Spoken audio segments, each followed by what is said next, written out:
What memories we will always think of with Ryan Johansson and his time on the Preds roster. Such a jokester all the time while he was on the Preds. The best part for me pretty much has to be the cup run in 2017. What's yours? Annoying the heck out of any opposing goalie on the shootout with the slow Joe. Yeah, that's a pretty close second for me too.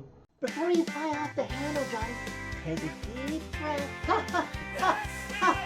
Does someone somewhere have a voodoo doll collection of this roster? As always, not helping. I guess the season's over. So, sit down silence. That was the plan. Why does it say placed on waivers? Nothing said. I have to talk about dumb moves and a Pets front office. What the hell did I just watch? Do I really need to be here for this at this point? I'm not having flashbacks to Game 4 against the Canucks last spring. At this point, Johnny, you can just splice together old intros. Cutie intro. Redemption take you home. Everybody's hands go up, way up, as the Nashville Predators defeat the Seattle Kraken by a final score of 3-1 Thursday night inside Bridgestone Arena. Thanks to another 30-goal season by Philip Forsberg, the first goal at home by Uffy, I guess that nickname is going to catch on, a crucial power play goal by Ryan O'Reilly, and 25 big saves by Big Juice in an emergency relief appearance. And now the Preds find themselves in a three-way tie for a crucial spot in the standings that I keep thinking they're long dead and buried from catching. Are they gonna make me eat my words? Whole bunch of Preds news to get through quick before I start this recap. Fan favorite Ryan Johansson announced that he is officially retiring from the NHL. The Preds will have a special pregame ceremony to honor Ryan Joe Saturday before puck drop against Vegas. On the bad side, we hope not too bad, Preds Twitter officially announced that UC Saros was a late scratch from this game with an upper body injury. He's day-to-day, so hopefully that's all that is. And Justus Annunen will get the start in it. And Matt Murray from the Milwaukee Admirals is an emergency call-up. He will not start the game on the bench, but was expected to get there to Bridgestone in time halfway through the game, or just a little more. Props to the Preds for doing things right. They had a pregame ceremony to honor longtime Preds scout Dave Westby, who had passed away earlier this week after a short battle with cancer that took him way too soon. About 3.5 minutes into this one, the Preds take the first penalty. Nick Hague goes off for holding Jordan Eberle, but just like they have done through the past week or so, the Preds penalty kill continues to be strong, and they kill it off, not allowing Seattle any early momentum. Instead, that gives the Preds some momentum, as shortly after the penalty is killed off, Preds go the other way, and Brady Shea, who has his ups and his downs, as we've all known if we watch Preds hockey closely, has a pretty good up as he gets the puck at the blue line and sets up the kid, and he gets a shot. Ryan Ufko does through a screen provided by Tyson Jones. It goes in past Joey Decord, the kid's first goal of his career on Bridgestone Arena ice. Plenty more to come, and the Preds had that crucial early 1-0 lead. Under 8 minutes left to go in the first period, Preds continuing their aggressiveness, creating shots, getting rebounds, but just can't get that second goal past Joey Decord yet. About 90 seconds after that, Phil Forsberg with a partial breakaway gets a slapper off that Joey Decord just gets his glove on. About 5 minutes left to go in the first.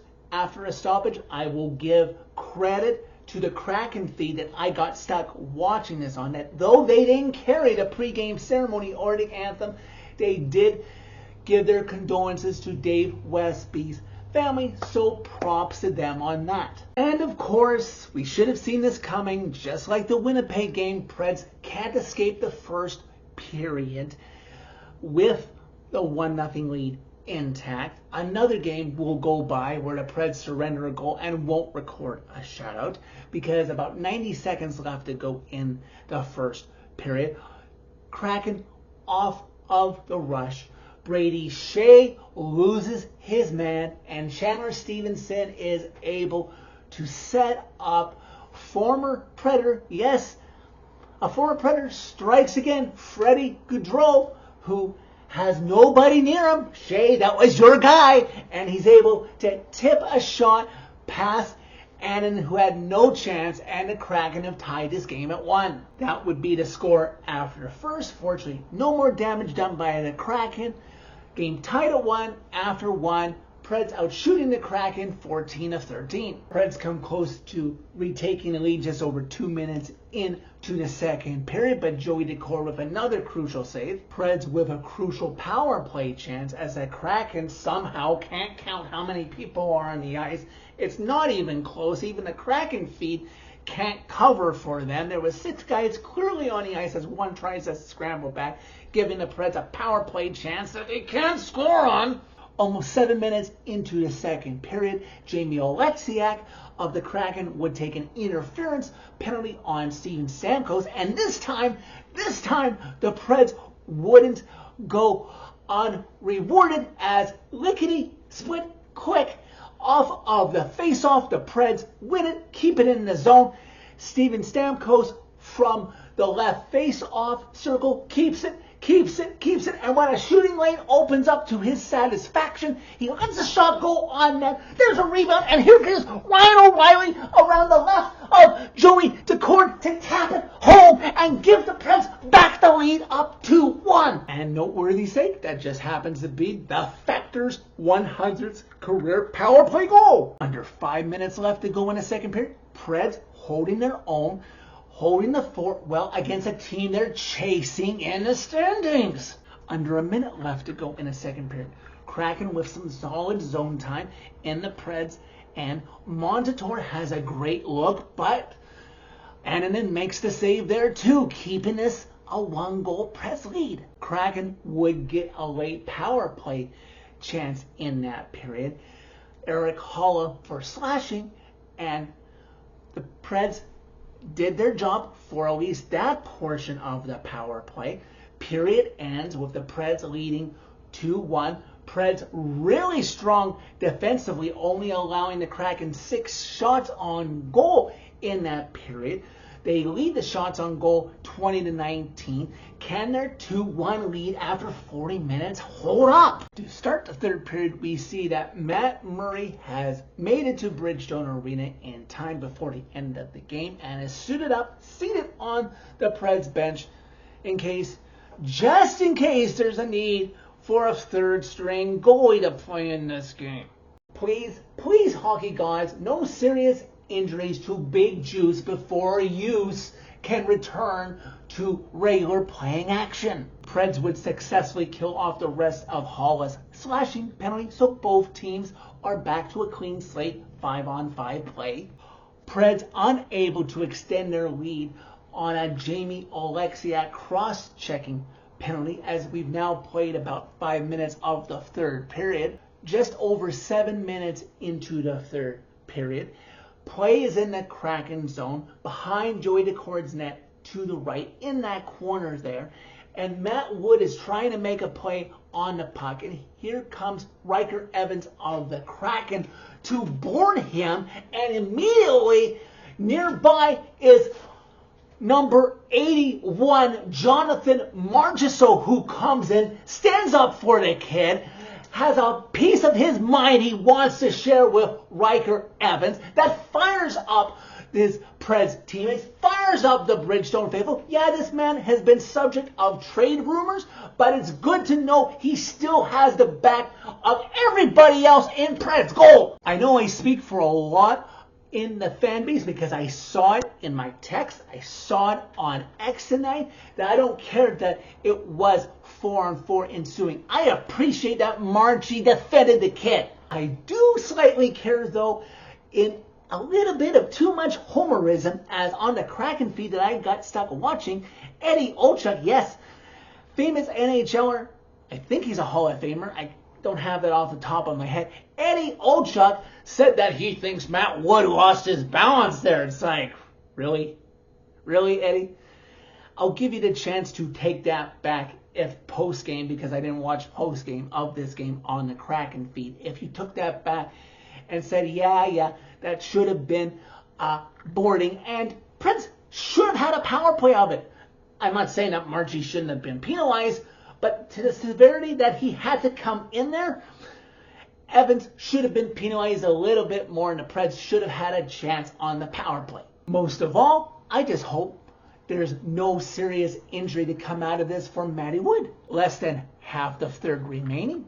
Preds fans watching in attendance, watching at home on TV around this world, are clenching, watching the Preds defend this lead. Seconds tick by, and those seconds turn into minutes ticking by, as now we're down to 3 minutes left to go in regulation. Kraken coach Wayne Lambert pulls Joey Decor with about 2.5 minutes left to go in regulation, looking for the tying goal. And despite the choke job in Vancouver, blowing the lead in Winnipeg, the Preds would not screw this up in front of their fans after a long-ass SEC road trip through Canada.